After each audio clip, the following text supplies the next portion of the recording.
Good morning. It's time to move these geese. I've been moving them every day onto fresh grass, and they love it every morning. Look at how messy it is in here. They just mat down. Oop, chicken hop here, get back in there. They just mat down this grass.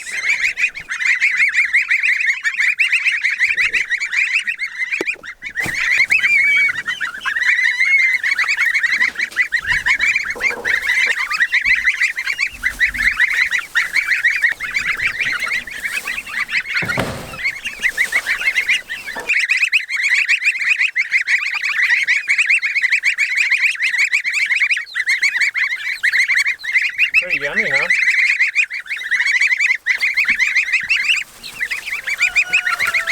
I'm going to mention this right here at the beginning because I tend to mention it at the end of videos and people miss it. If you want to get one of our Sweet Homestead t-shirts, it's out again, it's in white, and there's a bunch of different colors and t-shirt options to choose from. If you like it, think about getting one because it helps us out a bunch and it's super fun to wear. All right, thanks. What in the world? What in the world? What in the world? What is that?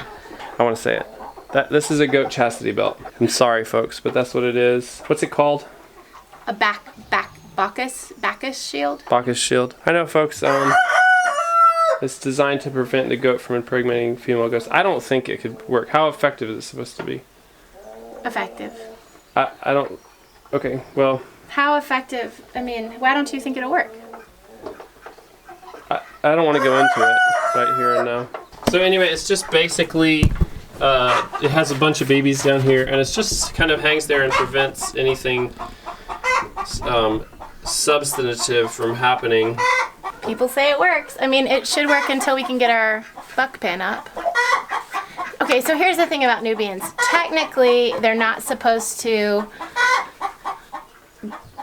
go into rut or the girls be ready to mate until the fall.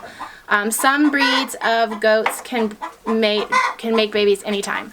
Other breeds of goats are supposed to have a breeding season, and Nubians are one of those. Now, of course, people's Nubians get pregnant out of season all the time.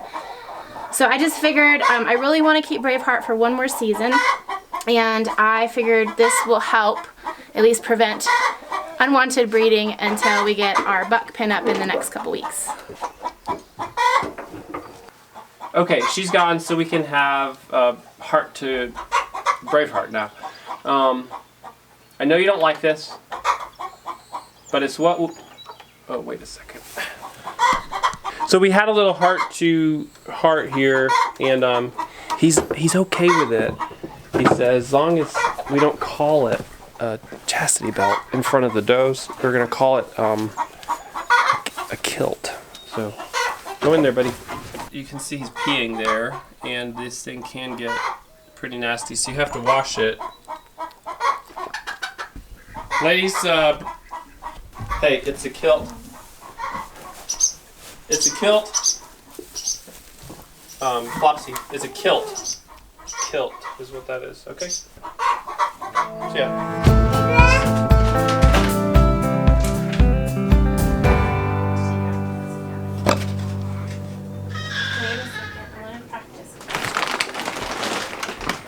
What you got there? My first lavender harvest. Pretty. It feels small, but mighty to me. That may be dramatic, but I've always wanted to grow my own lavender. Oh, we're calling it his kilt, Braveheart's kilt, by the way. Okay. What does that mean? Braveheart's wearing a kilt.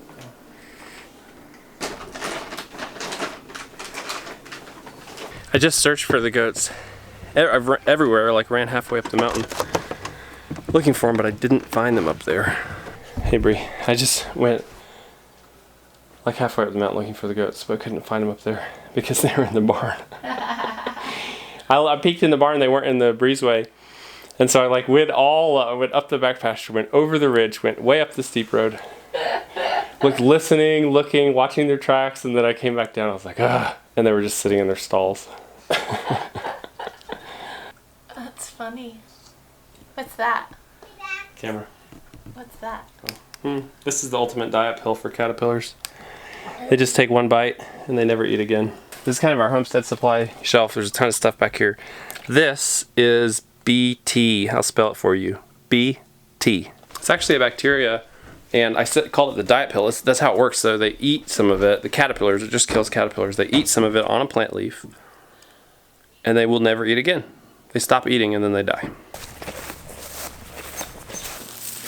I should have had you leave this off.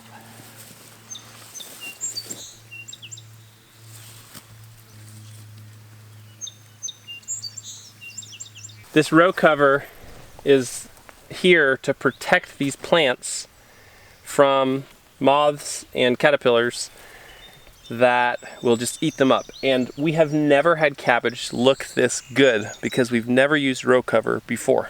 I mean, this one is basically completely free from damage.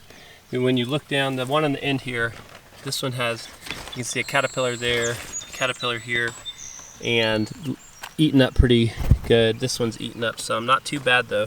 I would call this kind of a moderate to low amount of damage compared to what we've had in the past where whole plants have just been eaten up at times. Oh look, cauliflower. Cool, that looks beautiful. There's another nice one.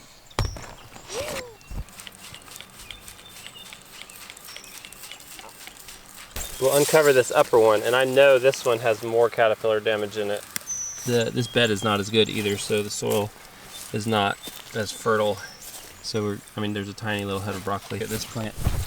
There's a big hole right here on top of the row cover. So, and Grace weeded this bed, and this one still needs weeding.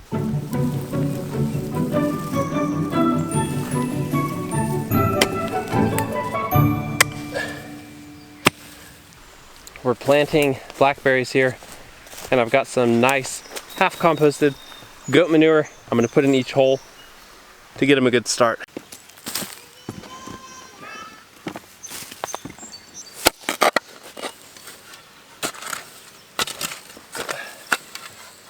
Some of these came looking a little bit puny. These here, I think they'll make it. I'm not sure though. That's how they came. They haven't improved at all. These look really pretty good, and these will do okay.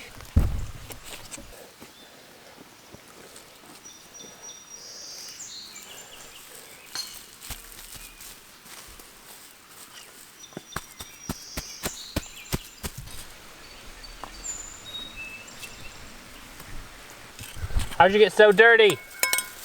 How did you get so dirty? We're planting the last blackberry plant. You got dirt all over your face and your clothes. I should know better than to expect any different. All right, get up. Get up. You can't sleep there. You're falling down on the job. Get up. Here, let me help you sit up. Sit up. There you go.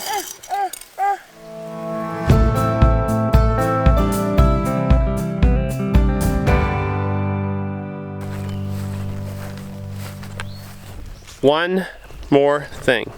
I'm going to show you a technique that might come in handy if you have the wrong kind of portable electric net fence, or if you want to get it up out of grass, or if you're trying to raise it a little bit so pigs don't root dirt on it.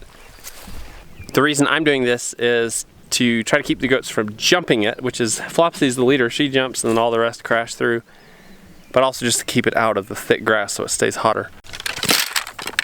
You see how short this one is compared to this one? I don't think it's on.